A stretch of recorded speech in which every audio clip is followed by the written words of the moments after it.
Technique easy Bangla প্রথম পত্র বইয়ের পক্ষ থেকে নবম দশম শ্রেণীর জন্য আবারও চলে আসলাম। আমরা আলাপ করতেছিলাম কি স্যার, আমাদের নতুন গৌরব গাথার সৃজনশীল প্রশ্ন, সেই ধারাবাহিকতায় 5 নাম্বার সৃজনশীল নিয়ে চলে আসছি।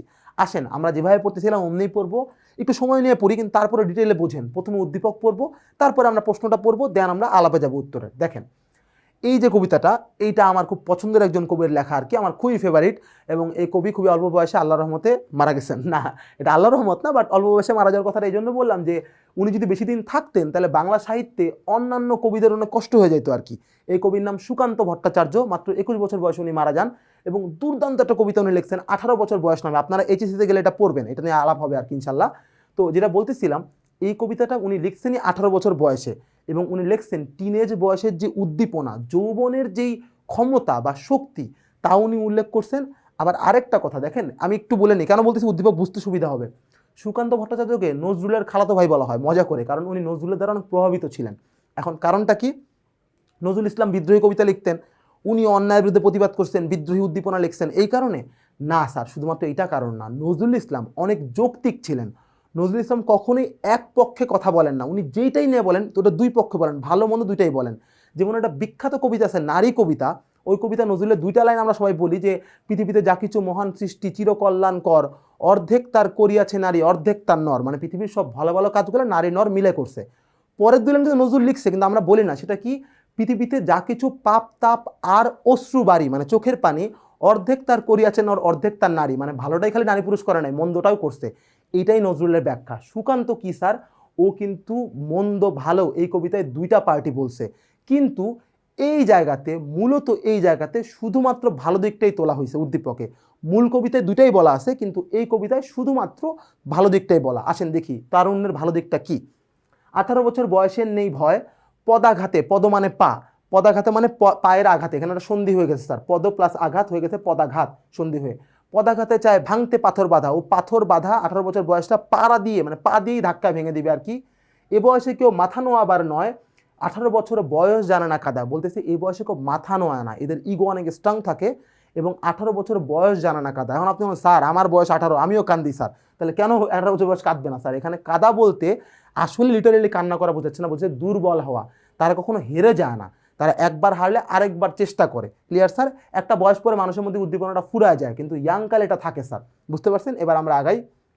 এ বয়স জানে রক্তদানের পুণ্য, এ বয়স রক্তদান করার সোয়াব জানে, পুণ্য মানে সোয়াব। তো বাষ্পের বেগে স্টিমারের মতো চলে, বাষ্প মানে বায়ু, বাতাসের বেগে স্টিমার হচ্ছে ট্রলারের একটা বড় সাইজ, লঞ্চের থেকে একটু বড়, একটু গতিশীল যানবাহন ছিল স্পিডবোট তৈরি হওয়ার আগে আর কি। তো উনি যে একটা বাচ্চা মানুষের ছোট বয়সের কবিতা, এটা বোঝার উপায় হচ্ছে ওনার জীবনে স্টিমারের থেকে গতিশীল উনি কিছু দেখেন না, উনি তার রকেট বা প্লেন দেখেন নাই। এই কারণে উনি লিখছে যে বাতাসের মতো গতিতে স্টিমারের মতো যায়, মানে স্টিমার ওনার কাছে সবচেয়ে ফাস্টেস্ট যানবাহন, সবচেয়ে দ্রুত যানবাহন। এবং কবি কি বললেন? প্রাণ দেওয়া নেওয়া ঝুলটা থাকে না শূন্য। স্যার এই বয়স প্রাণ দেয়, এই বয়স অনেক সময় প্রাণ নেয়ও। কারণ আপনি দেখবেন আন্দোলনের সময় যারা সরকারপন্থী হয়ে কিন্তু অনেক হত্যার সাথে জড়িত ছিল, তারাও কিন্তু ইয়াং, তারাও কিন্তু বৃদ্ধ না। আবার ইয়াংরাও কিন্তু সরকারের বিরুদ্ধে একটা ন্যায়পন্থী আন্দোলন করছে, তারা প্রাণ দিছে, একদল প্রাণ নিছে। কিন্তু ইয়াং বয়সে এত উদ্দীপনা, দেওয়া নেওয়া দুইটাই চলে স্যার। যেটা বললাম উনি ব্যালেন্স করে লেখে, সপে আত্মাকে, আত্মাকে সপে দেয় মানে বিলায় দেয় শপথের কোলাহলে। শপথ মানে কি স্যার? আদর্শ, কসম খাওয়া, আমি শপথ করতেছি যে। Clear sir?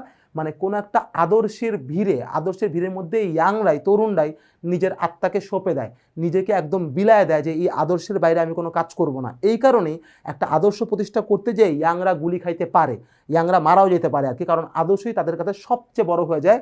আত্মাকে তারা নিজের শরীর থেকে বের করে আদর্শের কাছে বিক্রি করে দেয়। এই হচ্ছে কথা। তাহলে বুঝলেন, আমি উদ্দীপক আর সেকেন্ড টাইম যাবোই না, কারণ কি একদম ডিটেলে বুঝাইলাম। এর আলাপটা কি স্যার? আলাপটা হচ্ছে এইটাই যে তরুণরা সব বাধা পার করতে পারে এবং ওরা আদর্শের কাছে নিজেরা বিক্রি করে দেয় আর কি, তাদের কাছে কোনো বাধাই বাধা না। এবার আমরা শুরু করি। এবং তরুণরা গতিশীল, এটা একটা কথা। এবার আসেন প্রশ্নগুলো দেখি, একটু খেয়াল করেন, আমি ওই সাইডে চলে যাই। ছাত্র জনতা দীর্ঘদিন ধরে কিসের দাবিতে আন্দোলন করছিল? কোটা সংস্কার বা কোটা পুনর্বিন্যাসের কারণে। আমি আবারও বলতেছি, বারবার আপনারা অনেকেই ভুলটা করতে পারেন যে লেখেন স্যার কোটা ব্যবস্থার বিরুদ্ধে। না, কোটার বিরুদ্ধে আন্দোলনটা হয় নাই, কোটা পুনর্বিন্যাস করার জন্য আন্দোলনটা হয়েছিল। Clear sir? অর্থাৎ কোটা থাকবে কিন্তু একটা মানে নিয়ম মাফিক উপায়ে থাকবে আর কি, যেটা সবার জন্য উপকারী হয়, যাতে একপাক্ষিক না হয়ে যায়। খ, কিন্তু সবাই হাল ছেড়ে দেয় শীঘ্রই, কথাটি দিয়ে কি বোঝানো হয়েছে? আপনারা একটু ভাবেন, সবাই হাল ছাড়া বলতে কাদের কথা বোঝানো হচ্ছে স্যার? এটা কি কোটা আন্দোলনের আগে 18 সালের কথা বলতেছে নাকি পরের কথা বলতেছে? এটাই আপনারা একটু ভাবতে থাকেন, আপনারা পেয়ে যাবেন উত্তরটা। গতে আসেন। উদ্দীপকটি আমাদের নতুন গৌরবগাথা রচনার কোন দিককে নির্দেশ করে ব্যাখ্যা করো। উদ্দীপকটা কোন দিককে নির্দেশ করে বলেন তো, একটু ভাবেন তো। এতক্ষণ ধরে কি বললাম? তারুণ্যের শক্তি, তারুণ্যের জয়গান, তরুণরা কেমনে লড়াই করার ক্ষমতা পায় সেই দিকটা এখানে নির্দেশ করে। এই আমাদের বিপ্লবটা যে তরুণদের জন্যই সম্ভব হয়েছে, বা যতটুকু সম্ভব হোক না হোক, যতটুকু হয়েছে তরুণদের কারণে হয়েছে, এইটাই উদ্দীপকে প্রকাশ পায়। আর ঘতে কি? উদ্দীপকে বর্ণিত তরুণদের রক্তদান ও আত্মবলিদানের চেতনা কিভাবে আমাদের নতুন গৌরবগাথা গল্পে প্রতিফলিত হয়েছে তা আলোচনা করো। স্যার এই গল্পের মধ্যে তরুণদের রক্তদান করা এবং আত্মবলিদান করা, স্যার এটা কই থেকে আসলো? এই যে দেখেন স্যার, প্রাণ দেওয়া নেওয়া ঝুলিটা থাকে না শূন্য, সপে আত্মাকে শপথের কলা হলে। অর্থাৎ এই 4 নাম্বার প্রশ্ন বলা হচ্ছে এই শেষ 2 লাইনের ব্যাখ্যাটা আলাপ করতে, যে এইখানে কি বলা হয়েছে। ক্লিয়ার? তো আমরা সেই আলাপে যাব। আগে দেখে যাই 1 নম্বরের আলাপটা কি। আসেন, আমি যেটা বললাম আশা করি আপনার মনে আছে।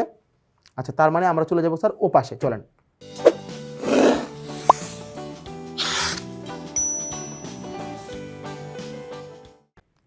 এইবার দেখেন স্যার কত কি বলা হচ্ছে। ছাত্র জনতা দীর্ঘদিন ধরে কিসের আন্দোলন করতেছিল? দীর্ঘদিন ধরে কোটা পুনর্বিন্যাসের দাবিতে আন্দোলন করেছিল। কোটা ব্যবস্থার বিরুদ্ধে না, কোটা ব্যবস্থা পুনর্বিন্যাস করার জন্য তার আন্দোলন শুরু করছিল। Clear sir?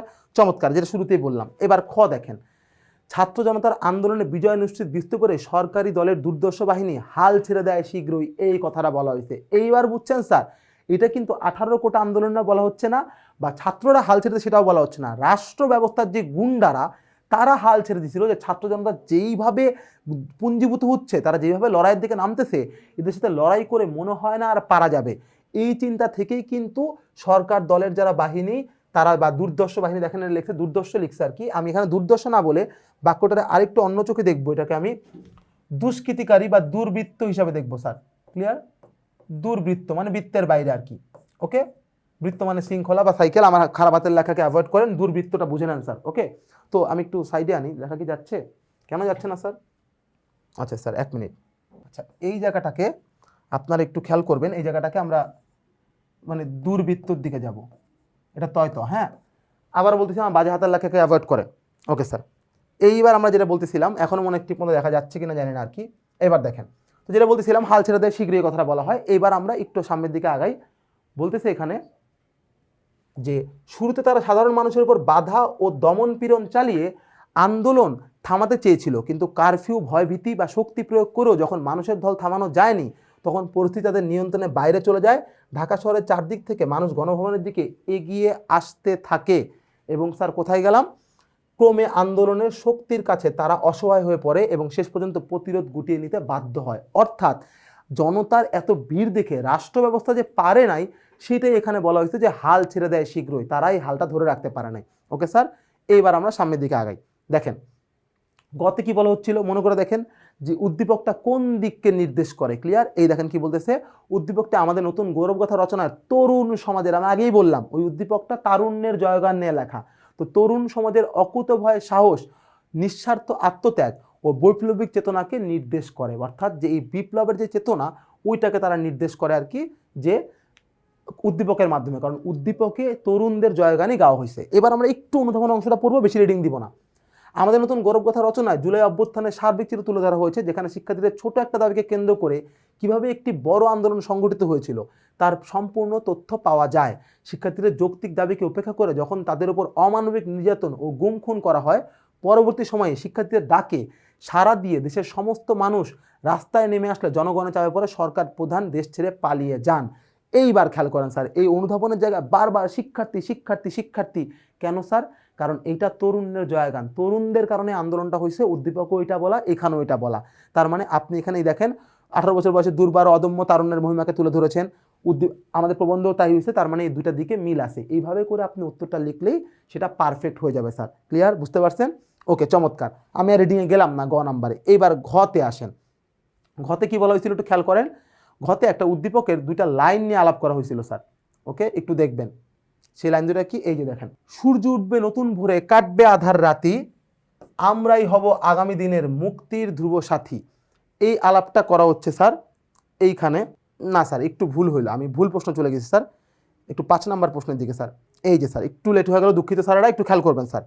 এই দুই লাইনটা এখানে আলাপ করা হচ্ছে স্যার, সেটা হচ্ছে প্রাণ দেওয়া নেওয়া ঝুলিটা থাকে না শূন্য, শপে আত্মাকে শপথের কোলাহলে, তার আত্মাকে শপথের ভিড়ে বিক্রি করে দেয়, শপে দেয়, বিলায় দেয়। তো এইটা সে কিভাবে বিলায় দিল, এই নিয়েই আমাদের আলাপটা। Clear sir? তো আলাপটা আমরা দেখি, ঘয় নাম্বার প্রশ্ন এখানে কি বলা হচ্ছে একটু দেখবো স্যার। এই দেখেন, উদ্দীপকে বর্ণিত তরুণদের নির্ভীকতা ও আত্মিক বলিদান চেতনা আমাদের নতুন গৌরবগাথা গল্পের মূল সুরের একাত্মতা প্রতিফলিত হয়েছে, মন্তব্যটি যথার্থ। আমাদের নতুন গৌরবগাথা গল্পের বৈষম্যের আন্দোলনে তরুণ শিক্ষার্থীদেরও আত্মবলিদান মানসিকতা স্পষ্টভাবে প্রতিফলিত হয়েছে। অন্যায়, শোষণ ও বৈষম্যের বিরুদ্ধে তারা বুক চেতিয়ে দাঁড়ায় এবং ন্যায়ভিত্তিক রাষ্ট্র প্রতিষ্ঠার লক্ষ্যে রাজপথে নামে। এই দেখেন স্যার, উদ্দীপকের দুই লাইনে কি বলা হচ্ছে, প্রাণ দেওয়া নেওয়া ঝুলিটা থাকে না শূন্য, এখানেও তাই বলা হচ্ছে আত্মবলিদান, আত্মত্যাগ, মানে বারবার নিজের জীবন দান করে একটা কিছু প্রতিষ্ঠা করার যে লড়াই, সেটাই কিন্তু এখানে প্রকাশ পাইছে। এবং লাস্টে কি বলছে, শপে আত্মাকে শপথের কোলাহলে, একটা আদর্শের কাছে নিজের আত্মাকে বিলায় দেয় বা বিক্রি করে দেয়, সাদা বাংলা কথায় স্যার। ক্লিয়ার? এবং এইখানেও কিন্তু সে আদর্শের কথায় নতুন জাতি নতুন ইতিহাস ও গৌরব রচিত করার জন্যই আন্দোলনটা, এটা বারবার বলা হচ্ছে। তো এইখানেও আমি স্যার শুধু অযথা রিডিং দিয়ে আপনাদের সময়টা নষ্ট করব না, খেয়াল করে দেখেন পুরো কবিতায়, পুরো উদ্দীপকে বারবার ঘুরে ঘুরে একটাই কথা, তরুণদের মূল্যবোধ, তরুণদের ক্ষমতা, তরুণদের উদ্দীপনা।